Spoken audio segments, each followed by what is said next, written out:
My motorcycle didn't change because menopause came first. Welcome back to Hot Flashes and Horsepower, podcast for midlife women who know that just because we're a little older, you don't have to let off that throttle. I'm your host, Shell, road name Pass Out, and this is part 2 of a conversation about motorcycles and menopause and all the fun that entails. Let's get into it. In the preceding episode, we talked about what's happening inside our bodies and inside of our minds during perimenopause and menopause. Now I want to talk about what happens when we throw a leg over a motorcycle. And before we get into it, I want to clear something up. Unlike a lot of women riders, I didn't start riding in my 20s or my 30s or even my 40s. I didn't spend decades riding before menopause came along. I started riding during menopause. I was 54 years old when I took the MSF basic rider course and obtained my endorsement. So I don't know what it feels like to ride with a 30-year-old body. Even though I don't have a premenopause version of riding to compare it to, I can still appreciate that strength, that balance, and endurance matter. I may not know what riding felt like 20 years ago, but I do know that the stronger and healthier I become today, the more confident I feel every time I swing a leg over the bike. This body, this menopausal body, is the only riding body I've ever known. And honestly, I think that's given me a different perspective. Sometimes I'll hear women say, I don't ride like I used to. I can't relate to that, unfortunately. What I can relate to is wondering if the challenges I'm experiencing are because I'm a newer rider or because I'm a woman in midlife or maybe a little of both. Here's what I've learned. Menopause didn't stop me from learning to ride. It didn't stop me from taking trips. It didn't stop me from riding across state lines. It didn't stop me from pounding from Phoenix, Arizona to Tulsa, Oklahoma with my club sisters to attend the Black Wall Street rally. It didn't stop me from finding a freedom I didn't even know I was missing. But it has taught me that I need to understand and respect my body in ways I probably wouldn't have thought about 20 years ago. The goal isn't to pretend menopause doesn't exist. The goal is to ride well within the body I have today. And I think that's an important distinction because there may be women listening who've always dreamed of riding, but wonder if they've missed their chance. Maybe they're in their 50s like me. Maybe they're in their 60s. Maybe they think they are too old to start. I hope my story tells them something different.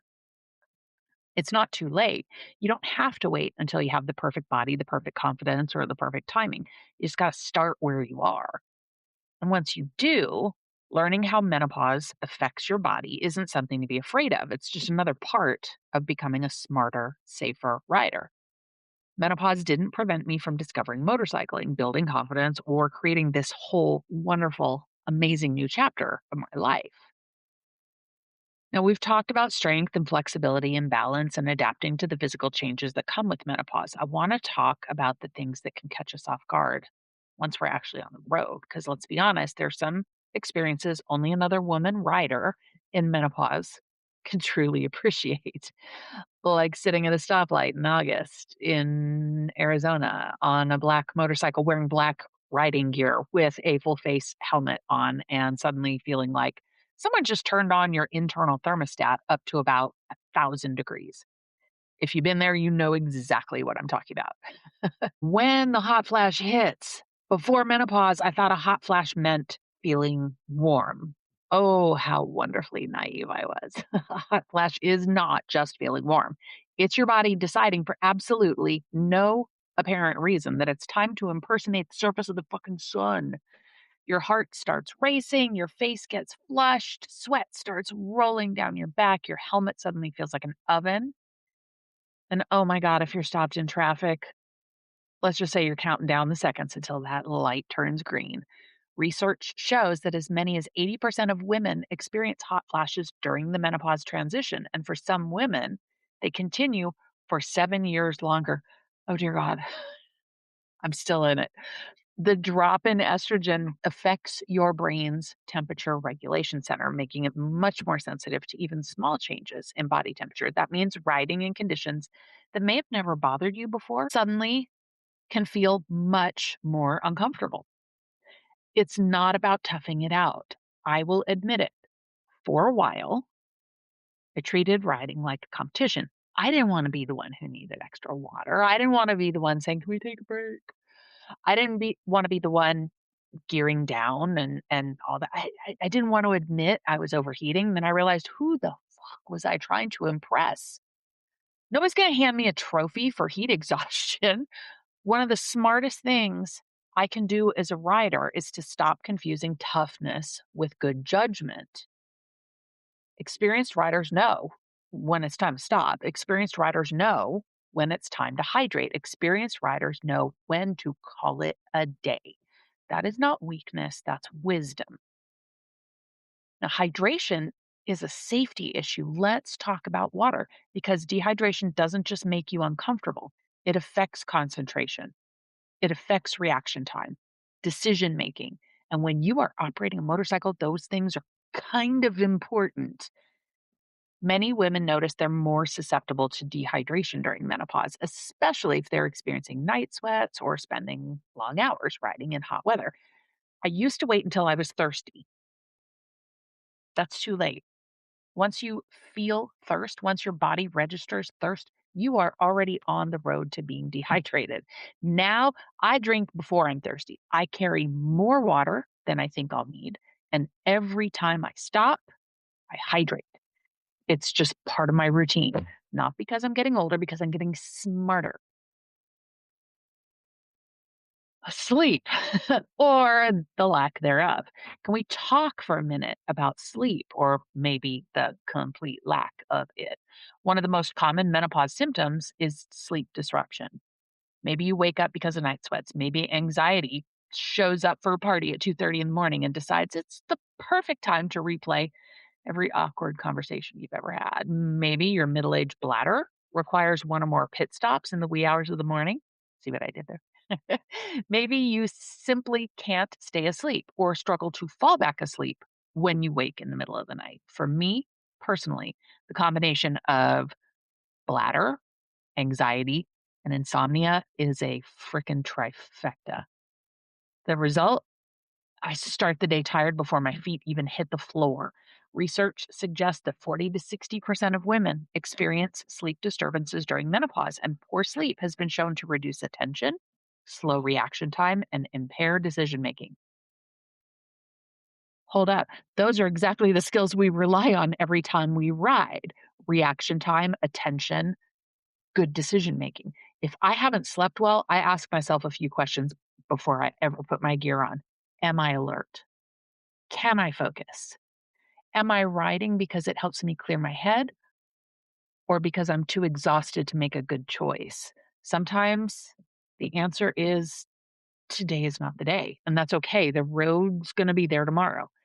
Since I ride with a club, I need to be mindful of the fact that when we're riding as a group, my choices don't just affect me. If I ride beyond my physical limits, if I ride when I am exhausted, I'm not just risking my own safety, I'm potentially jeopardizing my sister's safety as well. I'm also setting up my crew for the possibility of a mid ride change of plans if I have to tap out earlier than expected due to exhaustion. I have forced myself to be exceptionally mindful of this. As one of the oldest members of my club, I have to pace myself differently on distance rides. I have to guard my sleep like a dragon hoarding gold. Maybe that means excusing myself from evening activities a little earlier the night before we hit the highway to make sure I'm getting some good sleep. Not trying to be a party pooper, just honoring my body and my need for rest. Now, you got to dress for the ride you're having. One of the best lessons riding has taught me is that the right gear can make all the difference. And menopause has changed what right gear means. Maybe that means moisture wicking base layers, a cooling vest. Oh my God, I love my cooling vest. A helmet with better ventilation, mesh riding gear in the summer, hydration pack instead of relying on gas station stops to hydrate. Maybe it means carrying an extra neck gaiter because the first one's soaked with sweat by lunchtime, whatever. Don't let anybody tell you that you're being high maintenance. It's called being prepared, and prepared riders are safer riders. Listen to your body before it starts yelling. Our bodies are incredibly good at whispering. We just aren't always very good at listening. Maybe your shoulders start to get tight. Maybe you're gripping those handlebars harder than you realize. Maybe you're getting irritable. Maybe your concentration starts fading. Those are whispers. Ignore them long enough and your body's going to scream. I've learned that pulling over for 10 minutes is way better than pushing through another 100 miles because I don't want to inconvenience the group. I've also learned that the people worth riding with are not going to make you feel guilty for taking care of yourself. If they do, find a new group. Life is too short. Your motorcycle doesn't care how old you are. One of my favorite things about riding is the fact that motorcycles don't judge us. They don't care if we're 52, 57, 72 years old. They don't care if we've gained 20 pounds. They don't care about your fupa. They don't care about your laugh lines or gray hair or hot flashes or menopause. They simply respond to inputs: throttle, brake, clutch, vision, confidence. There's something incredibly freeing about that. On the bike, I don't feel like a woman who's aging. I feel like a rider, and that's one of the greatest gifts motorcycling has given me. Now, let's talk about 5 things that have helped me ride better. If I could share just a few practical tips, they'd be these. First, hydrate. Before, during, and after every single ride, don't wait till you're thirsty. Second, build strength off the bike. Get in the gym. A little strength training goes a long way toward making every ride more comfortable and making you safer. Third, stretch. Talked about this in a previous episode. Be that chick doing yoga over by the gas pump.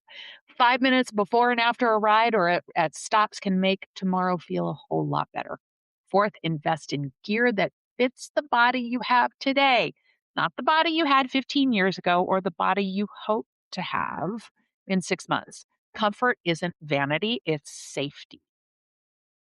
And finally, give yourself permission to ride your own ride. Take more breaks if you need them. Choose shorter routes. Leave earlier to avoid the heat. Ride with people who challenge you, but ultimately respect your pace. This isn't about proving anything, it's about enjoying the journey. Now, the freedom is still there. If menopause has taught me anything, it's that freedom doesn't disappear because our bodies are changing. Sometimes we just got to redefine what freedom looks like. Maybe freedom isn't riding 600 miles in a day anymore. Maybe it's taking the scenic route, stopping at the overlook, having lunch with your friends, watching the sunset, taking pictures, laughing more, comparing hot flash stories in the parking lot. Freedom evolves. And honestly, I think that's beautiful. Now, let's talk about something even more important than hormones: identity, who we are becoming in this season of life. How do we let go of who we thought we were supposed to be? And how can a motorcycle become one of the greatest teachers we'll ever have? Because if there's one thing I know for sure, menopause changes us, but it doesn't just diminish us. If anything, it gives us permission to stop living for everyone else and finally start living for ourselves. We've covered a lot. We've talked about the science of perimenopause and menopause. We talked about that brain fog, anxiety, sleep, hot flashes, aching joints, strength, balance, confidence, and what it's like to experience all those things while riding a motorcycle. But I want to spend the rest of our time together in this episode talking about something that to me is even more important: identity. Because I don't think menopause is just a hormonal transition.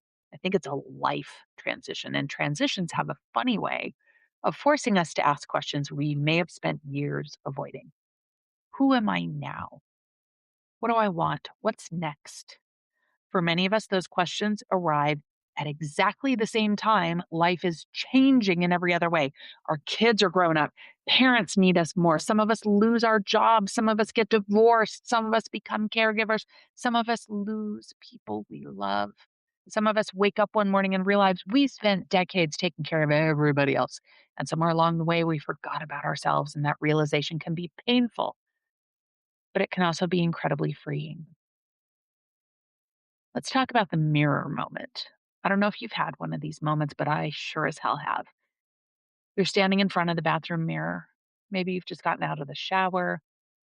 You notice another wrinkle, another gray hair, a jawline that's suddenly looking a little jowly, a booty that's trying to maybe migrate another centimeter or so lower. Gravity's a son of a bitch. a body that doesn't quite look like the one you remember. And for just a second, you wonder where that younger woman went. And something occurred to me. Why am I mourning her? She got me here. She survived some shit. She survived heartbreak. She built a career. She raised children. She made mistakes. She learned. She loved. She accomplished and she failed. She got right back up. She did her job.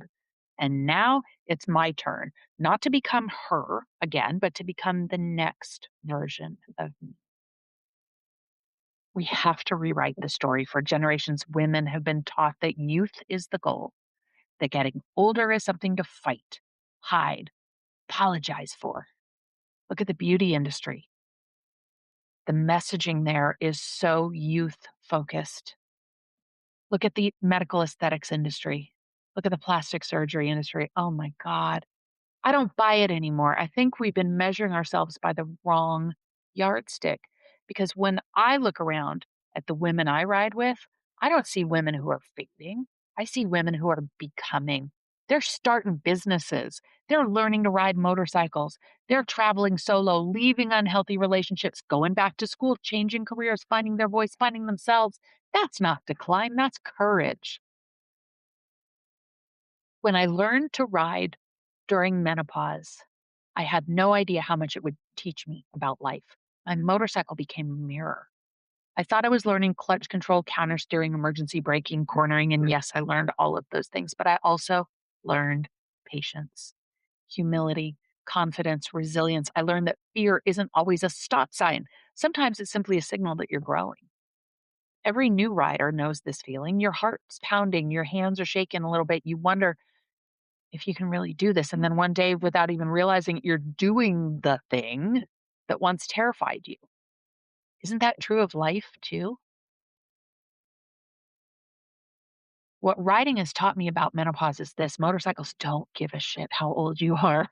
They don't care what size jeans you wear. They don't care how many interviews you've been on, or whether you're having a hot flash, or whether your hair survived taking your helmet off.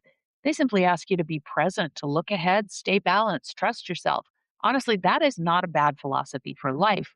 Maybe menopause is asking us to do exactly the same thing. Stop looking in the rearview mirror. Focus on the road in front of you. Trust the woman you've become. To the woman who thinks it's too late, I know there are women listening today who are thinking, I always wanted to ride, or I always wanted to travel, or I always wanted to start that business. I always wanted to write a book. I always wanted to fill in the blank. And somewhere in your mind, there's a voice whispering, maybe you're too old now. Can I challenge that? I learned to ride after menopause, not before, after. I wasn't 25. I wasn't fearless. I wasn't in the best shape of my life. I wasn't waiting for perfect circumstances. I simply decided that if I was going to grow older, I wanted to lean heavily into that growing part.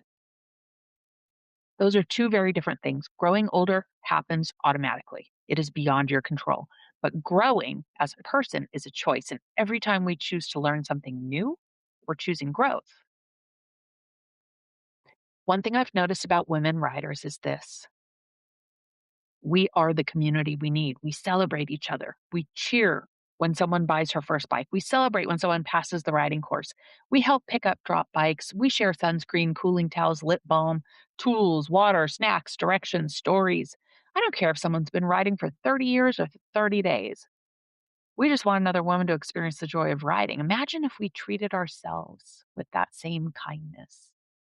What if we celebrated our own progress instead of criticizing it? What if we spoke to ourselves the way we'd speak to our best riding friend? I think we'd all be a little happier. When I started thinking about hot flashes and horsepower, it was never just about motorcycles and it was never just about menopause. It was about creating a place where women could say, me too, me too. I've forgotten words. Me too. I've cried for no reason. Me too. I've struggled with confidence. I've worried about getting older. I've wondered if anyone else felt this way. Me too. If that's you, welcome. You belong here. This community isn't built around being perfect, it's built around being real. Now, I have one last challenge. Before we wrap up today's episode, I want to leave you with a challenge. This week, do one thing your future self will thank you for. Maybe that's scheduling a doctor's appointment you've been putting off, getting that mammogram, taking a walk, signing up for a strength training class. Maybe it's calling a friend. Maybe it's taking your bike out for a ride. Or maybe it's finally signing up for that beginner rider course you've been talking yourself out of because you think you're too old. You're not, I promise. The road doesn't have an age limit. If menopause has taught me anything, it's this: life doesn't stop asking us to grow just because we reached a certain age. In fact, I think this might be the most powerful chapter yet. We know ourselves better in midlife. We care less about other people's opinions. We're wiser, more resilient, more compassionate, more experienced. We've survived enough to know that hard seasons don't last forever. And maybe, just maybe, we're finally learning to choose ourselves. So, wherever you are today, whether you're navigating hot flashes, a career change, an empty nest, a difficult diagnosis, or simply trying to figure out who the hell you are in this season of life, know this: you are not behind, you are not broken, you are not invisible, and you are certainly not finished. This chapter isn't about slowing down, it's about riding differently with more intention, more gratitude, more courage, and definitely a little more sunscreen. Thank you for spending this time with me. If this episode encouraged you, I hope you'll subscribe. I hope you'll share it with another woman who might need to hear it. Again, subscribe so you don't miss future episodes. And if you have a story about riding through midlife or menopause, I'd love to hear it. You can connect with me on social media or through the Hot Flashes and Horsepower community. Until next time, drink your water, be kind to yourself, trust your journey, keep learning, keep laughing. And whenever life feels overwhelming, throw that leg over that motorcycle, because sometimes healing isn't found in having all the answers. Sometimes it's found 1 mile at a time. I'm Shell. Thank you again for listening to Hot Flashes and Horsepower. Now let's go chase the sunset.